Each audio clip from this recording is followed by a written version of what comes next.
Quels sont les outils web marketing de l'infopreneur?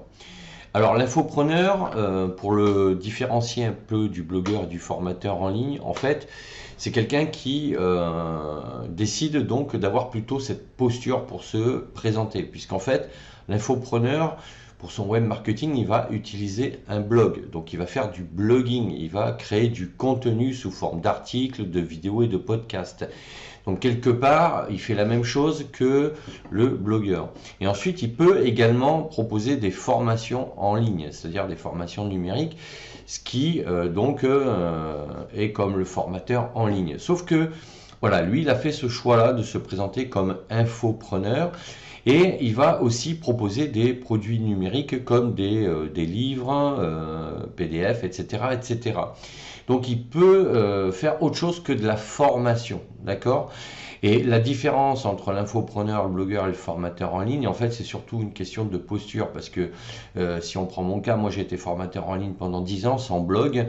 J'avais des clients qui étaient des entreprises, d'accord? Et je formais les salariés des entreprises. Alors c'est pour ça que pour moi je considère ce métier comme un métier à part entière. Mais après, il est vrai qu'aujourd'hui le blogging se développe et est développé depuis de nombreuses années et que c'est une question de posture. Il y a des gens qui s'annoncent comme étant blogueurs professionnels tout simplement. Alors qu'en fait, qu'est-ce qu'ils font? Ils vendent de la formation et ils peuvent vendre aussi des livres numériques. Donc en fait, c'est plutôt une question de posture. Mais donc l'infopreneur, puisque c'est le sujet aujourd'hui, si vous adoptez ce mode de présentation à titre personnel, ben, il utilise un blog, il va utiliser une plateforme de formation pour héberger ses formations, il va utiliser un autorépondeur pour organiser ses campagnes d'email et sa communication avec son audience, ses abonnés et ses clients.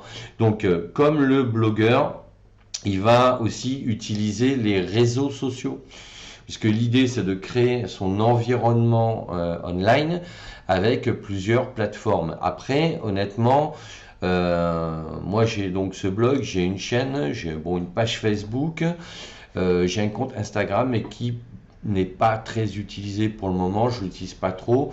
En fait, j'attends un peu pour le faire, mais parce que on peut pas tout faire bien et en même temps.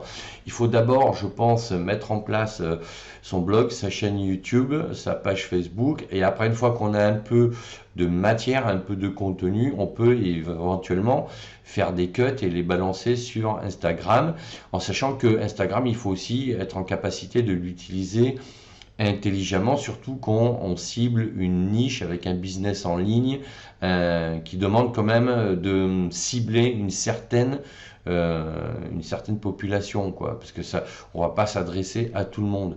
Donc bref, l'infopreneur utilise un blog, un autorépondeur, une plateforme de formation et les réseaux sociaux. Donc dis-moi en commentaire si c'est ton cas, si c'est comme ça que tu voyais ce métier-là. N'hésite pas à mettre un pouce bleu vers le haut, à t'abonner à la chaîne. Et sache que tu peux justement télécharger gratuitement mon livre Devenir formateur en ligne. Tu as le lien dans la description de la vidéo. Je te dis à bientôt pour d'autres sujets.